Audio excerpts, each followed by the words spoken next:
भक्ति और इतिहास से जुड़े रहने के लिए इस चैनल को अभी सब्सक्राइब करें।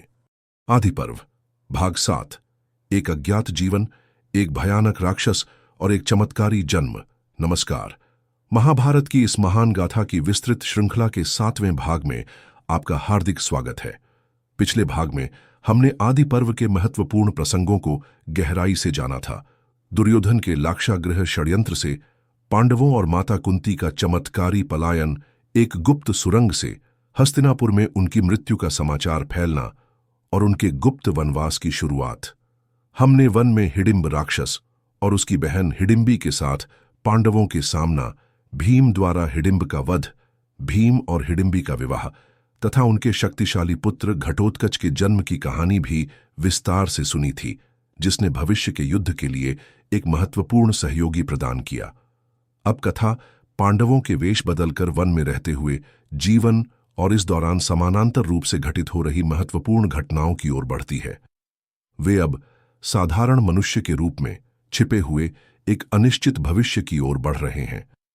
लाक्षागृह से चमत्कारिक ढंग से बच निकलने के बाद पांडव और माता कुंती एक नए, बेहद कठिन जीवन में प्रवेश कर चुके थे। हस्तिनापुर में उन्हें मृत मान लिया गया था और अब वे अपनी पहचान छिपाकर घने वनों में भ्रमण कर रहे थे। वे अब राजकुमार या रानी नहीं थे, बल्कि साधारण ब्राह्मणों या साधुओं का वेश धारण किए हुए थे, ताकि कोई उन्हें पहचान न सके। यह समय उनके लिए केवल शारीरिक रूप से चुनौतीपूर्ण नहीं था, बल्कि मानसिक रूप से भी यह उनकी सबसे बड़ी परीक्षा थी। उन्हें हर पल सतर्क रहना पड़ता, अपनी राजसी पहचान को छिपाना पड़ता और जीवन की मूलभूत आवश्यकताओं के लिए दूसरों पर निर्भर रहना पड़ता। कभी भिक्षा मांगनी पड़ती तो कभी अपने भीतर की क्षमताओं पर भरोसा करना पड़ता। यह वनवास उनकी विनम्रता, परिस्थितियों के अनुकूल ढलने की क्षमता और अटूट संकल्प को निखार रहा था। शांत और तपस्या भरे ऋषियों के आश्रमों में जाकर उन्होंने ज्ञान अर्जित किया, अपनी आत्मा को शुद्ध किया। यह समय उनके लिए केवल छिपने का नहीं, बल्कि स्वयं को भविष्य की चुनौतियों के लिए तैयार करने का भी था। वे चुपचाप अपनी भविष्य की विशाल योजनाओं को बुनते हुए विभिन्न क्षेत्रों से गुजर रहे थे। उनकी इस यात्रा के दौरान उन्हें अनेक खतरों और अविश्वसनीय घटनाओं का सामना करना पड़ा। इनमें से एक घटना जिसने भीम की अद्वितीय शक्ति और पांडवों की अटूट धर्मपरायणता को उजागर किया, वह थी बकासुर नामक नरभक्षी राक्षस से जुड़ा प्रसंग। एक दिन अपनी यात्रा करते हुए पांडव और माता कुंती एक चक्रा नामक एक छोटी, शांत दिखने वाली नगरी के पास पहुंचे। उन्होंने ब्राह्मण वेश में नगरी के बाहर एक अत्यंत दयालु और सदाचारी ब्राह्मण परिवार के घर में आश्रय लिया।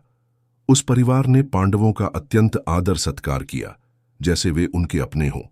पांडवों ने उनके प्रेम और आतिथ्य को स्वीकार किया, परंतु एक सुबह पांडवों ने उस घर में एक अजीब सी उदासी और गहरे शोक का माहौल देखा। पूरा ब्राह्मण परिवार चीत्कार कर रहा था, उनके आंसुओं का कोई अंत नहीं था। माता कुंती, जिनका हृदय सदैव करुणा से भरा रहता था, उन्होंने ब्राह्मण परिवार से उनके इस असहनीय दुख का कारण पूछा। तब ब्राह्मण परिवार ने अपनी भयानक और हृदय विदारक दुर्दशा बताई। उन्होंने कांपते हुए स्वर में कहा कि पास ही एक बेहद शक्तिशाली और क्रूर राक्षस रहता है, जिसका नाम है बकासुर। वह पूरे क्षेत्र में आतंक मचाए हुए है। उसे शांत रखने और नगरी को उसके संपूर्ण विनाश से बचाने के लिए नगरवासियों को प्रतिदिन बकासुर को भोजन से भरी एक गाड़ी और उस भोजन के साथ एक मानव बलि भेजनी पड़ती थी। यह एक सदियों पुराना और क्रूर नियम था और हर परिवार की बारी आती थी। और आज उसी दयालु ब्राह्मण परिवार की बारी थी अपने किसी सदस्य को बकासुर के पास बलि के रूप में भेजने की। पिता अपनी जान देने को तैयार थे, माता अपने पति और बच्चों को बचाने के लिए आगे आ रही थी, पुत्र अपनी बूढ़ी माँ बाप को बचाने के लिए बलिदान होने को उत्सुक था और छोटी बेटी अपने पूरे परिवार के लिए स्वयं को समर्पित करने की जिद कर रही थी। उनके आंसू, उनकी निराशा और उनकी बलिदान की भावना का मिश्रण देखकर किसी का भी हृदय पिघल जाता। यह एक ऐसी नियति थी जिससे वे भाग नहीं सकते थे। माता कुंती ने इस दर्दनाक स्थिति को देखा। उन्हें उस ब्राह्मण परिवार की दयालुता याद आई, जिसने उन्हें अपने घर में आश्रय दिया था, और तभी उनके मन में एक विचार कौंधा। उन्हें अपने पुत्र भीम की अतुलनीय शक्ति याद आई। वही भीम जिसने दुर्योधन के विष देने के बाद 10,000 हाथियों की शक्ति प्राप्त कर ली थी और जो किसी भी विष के प्रति प्रतिरक्षात्मक था। कुंती ने तुरंत सोचा कि यह भीम की प्रचंड शक्ति का उपयोग करने का सही अवसर है, निर्दोष जीवन बचाने का और उस क्रूर राक्षस का अंत करने का। माता कुंती ने दृढ़ता से ब्राह्मण परिवार से कहा, आप शोक न करें, आपने हमें आश्रय दिया है और हम आपके इस उपकार के लिए सदैव आभारी रहेंगे। मेरे 5 पुत्र हैं और उनमें से एक, मेरा बलशाली पुत्र भीम, आपकी ओर से बकासुर के पास जाएगा। वह उस राक्षस का सामना करने में पूर्णतः सक्षम है और मुझे विश्वास है कि वह आपकी नगरी को इस भयानक आतंक से मुक्ति दिलाएगा। ब्राह्मण परिवार कुंती के इस प्रस्ताव को सुनकर सन्न रह गया। उन्होंने कहा कि वे अपने मेहमानों को इस तरह बलिदान के लिए नहीं भेज सकते, यह तो महाअधर्म होगा। परंतु कुंती अपने निश्चय पर अडिग थीं। उन्होंने उन्हें समझाया कि यह अधर्म नहीं बल्कि धर्म की रक्षा है, क्योंकि भीम ही इसे समाप्त कर सकता है। भीम ने अपनी माता के प्रस्ताव को सुना और तुरंत बकासुर का सामना करने के लिए उत्सुक हो गए। उनकी भुजाएं फड़कने लगीं। वे अपनी शक्ति का उपयोग किसी धार्मिक कारण के लिए करना चाहते थे। युधिष्ठिर को शुरू में चिंता हुई, क्योंकि उन्हें भीम की सुरक्षा की परवाह थी, लेकिन वे भीम की अदम्य शक्ति और माता कुंती के निश्चय को जानते थे। उन्होंने भीम को बकासुर का सामना करने की अनुमति दे दी। भीम बकासुर के पास जाने के लिए तैयार हुए। उन्होंने भोजन से भरी विशाल गाड़ी ली और उस भयानक राक्षस के निवास स्थान की ओर चल पड़े। भीम बकासुर के पास पहुंचे, जो अपनी गुफा के बाहर बैठकर आतंक फैला रहा था। भीम ने बकासुर की परवाह न करते हुए गाड़ी से भोजन उतारा और उसे स्वयं ही खाने लगे। यह देखकर बकासुर क्रोध से आग बबूला हो उठा। उसने देखा कि एक नन्हा सा मनुष्य उसका नियत भोजन खा रहा है। यह उसका अपमान था। बकासुर और भीम के बीच एक भयंकर और क्रूर युद्ध छिड़ गया। बकासुर अपनी राक्षसी शक्ति, विशाल शरीर और खूंखार पंजों के साथ भीम पर टूट पड़ा। वह भीम को दबोचने और उन्हें भी खाने का प्रयास कर रहा था, लेकिन भीम अपनी प्रचंड शारीरिक शक्ति और अद्भुत युद्ध कौशल का प्रदर्शन करते हुए उससे लोहा ले रहे थे। यह युद्ध केवल शारीरिक शक्ति का नहीं, बल्कि मनुष्य के दृढ़ संकल्प और राक्षस की क्रूरता का था। भीम ने बकासुर के शरीर के अंगों को पकड़ा और उसे फाड़ना शुरू कर दिया। राक्षस की भयानक चीखें पूरे जंगल में गूंज उठीं। एक लंबी, थका देने वाली और रक्त रंजित लड़ाई के बाद भीम ने अंततः बकासुर को परास्त कर दिया। उन्होंने बकासुर के विशाल शरीर को उठाया और उसे चीर डाला। राक्षस का आतंक हमेशा के लिए समाप्त हो गया। भीम ने एक चक्रा नगरी को बकासुर के चंगुल से मुक्त करा दिया था। भीम ने बकासुर के मृत शरीर को उठाया और उसे नगरी के द्वार के पास छोड़ दिया, ताकि लोग उसे देख सकें और जान सकें कि उनका भयानक भय समाप्त हो गया है। भीम ने लोगों को निर्देश दिया कि वे इस घटना और उनकी भूमिका को गुप्त रखें।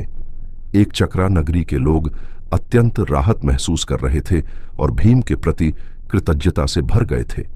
उन्होंने भीम का आभार व्यक्त किया और वादा किया कि वे इस घटना को गुप्त रखेंगे, अपनी पहचान को बनाए रखेंगे।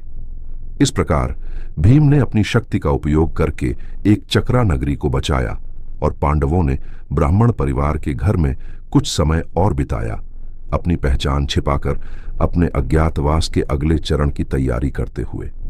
इसी समय हस्तिनापुर से दूर, जहां पांडवों को मृत मान लिया गया था, पांचाल राज्य में एक और महत्वपूर्ण घटना घटित हो रही थी। एक ऐसी घटना जो भविष्य के महायुद्ध की नींव रखने वाली थी।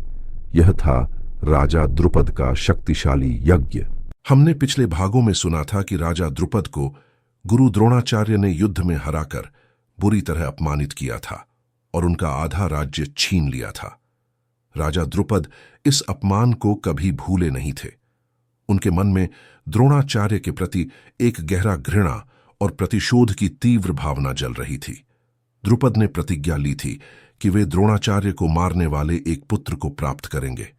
इस लक्ष्य को पूरा करने के लिए राजा द्रुपद ने ऐसे महान ब्राह्मणों की तलाश की जो एक शक्तिशाली यज्ञ कर सकें। उन्हें एक ऐसा पुत्र चाहिए था जो द्रोणाचार्य का अंत कर सके और एक ऐसी पुत्री जो अर्जुन की पत्नी बने। अंततः उन्हें याज और उपयाज नामक दो अत्यंत योग्य और तपस्वी आरषि मिले, जिन्होंने इस विशिष्ट यज्ञ को करने का उत्तरदायित्व स्वीकार किया। यज्ञ आरंभ हुआ। राजा द्रुपद और उनकी पत्नी श्रद्धापूर्वक यज्ञ में बैठे, अपनी तीव्र कामनाओं के साथ। ऋषि याज और उपयाज ने वेदों के मंत्रों का उच्चारण करते हुए अग्नि में पवित्र आहुतियां देनी शुरू की। यज्ञ का वातावरण अत्यंत गंभीर, पवित्र और शक्तिशाली था। हवा में दिव्य ऊर्जा का संचार हो रहा था, और तभी एक अविश्वसनीय चमत्कारी घटना घटी, जो नियति के ताने बाने को अत्यंत जटिलता से बुन रही थी। यज्ञ की अग्नि से सबसे पहले एक तेजस्वी योद्धा प्रकट हुआ। वह पूरी तरह से शस्त्रों और कवच से सुसज्जित था। उसकी आंखों में एक तीव्र अदम्य दृढ़ता थी। यज्ञ की पवित्र अग्नि से निकलते ही एक दिव्य आवाज ने पूरे वातावरण में गूंजते हुए घोषणा की, यह योद्धा गुरु द्रोणाचार्य का वध करने के लिए ही उत्पन्न हुआ है। राजा द्रुपद अत्यंत प्रसन्न हुए। उन्होंने इस अद्भुत पुत्र का नाम धृष्टद्युम्न रखा, जिसका अर्थ है जो साहसपूर्वक चमकता है। धृष्टद्युम्न ने जन्म लेते ही अपनी युद्ध कला का अद्भुत प्रदर्शन किया, जैसे वह तुरंत युद्ध भूमि में उतरने के लिए तैयार हो। और उसके ठीक बाद यज्ञ की अग्नि से एक और तेजस्वी उपस्थिति प्रकट हुई। यह एक अत्यंत सुंदर कन्या थी, जिसकी त्वचा का रंग सांवला था और जिसकी आभा दिव्य थी। वह द्रौपदी कहलाई, और उसके सांवले रंग के कारण उसे कृष्णा भी कहा गया। एक दिव्य आवाज ने फिर से घोषणा की, यह कन्या क्षत्रियों के विनाश का कारण बनेगी और यह अर्जुन की पत्नी बनेगी। राजा द्रुपद अत्यधिक प्रसन्न हुए। उनके प्रतिशोध की आग अब बुझने वाली थी। उन्हें द्रोणाचार्य का वध करने वाला पुत्र और अर्जुन की पत्नी बनने वाली पुत्री, दोनों ही इस चमत्कारी यज्ञ से प्राप्त हो गए थे। धृष्टद्युम्न और द्रौपदी का पालन पोषण पांचाल राज्य में हुआ। धृष्टद्युम्न ने युद्ध कला में महारत हासिल की और वह भविष्य में पांडव सेना का सेनापति बनेगा। विडंबना यह थी कि धृष्टद्युम्न ने अपने कुछ युद्ध कौशल स्वयं द्रोणाचार्य से ही सीखे थे, जो उनके पिता के कट्टर शत्रु और उनके स्वयं के नियति द्वारा निर्धारित हत्यारे थे। द्रौपदी एक प्रसिद्ध सुंदरी के रूप में बड़ी हुई, जिसकी सुंदरता, बुद्धि और गुणों की ख्याति दूर दूर तक फैल गई थी। इधर पांडव और कुंती अभी भी वेश बदलकर अज्ञातवास में रह रहे थे। वे एक चक्रा नगरी में ब्राह्मणों के रूप में जाने जाते थे, जहां उन्होंने बकासुर जैसे राक्षसों का अंत करके अपनी योग्यताएं सिद्ध की थीं। वे चुपचाप अपनी यात्रा जारी रख रहे थे, अपनी पहचान और भविष्य से अनजान। उन्हें नहीं पता था कि पांचाल में क्या हुआ है और उनके भविष्य की पत्नी और सेनापति का जन्म हो चुका है। नियति अपने रहस्यमयी तरीके से काम कर रही थी। यह था महाभारत की इस विस्तृत कथा श्रृंखला का 7वां भाग।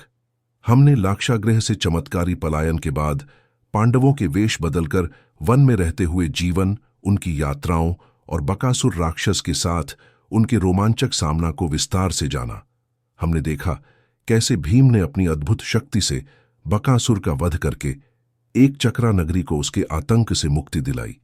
हमने इस दौरान समानांतर रूप से पांचाल राज्य में राजा द्रुपद द्वारा गुरु द्रोणाचार्य से अपने अपमान का बदला लेने के लिए किए गए शक्तिशाली यज्ञ को भी गहराई से समझा, और उस यज्ञ से चमत्कारी रूप से जन्म लेने वाले धृष्टद्युम्न, जो द्रोणाचार्य का नियति द्वारा निर्धारित हत्यारा बना, और द्रौपदी, जो अर्जुन की नियति द्वारा निर्धारित पत्नी बनी, की कहानी को भी विस्तार से जाना।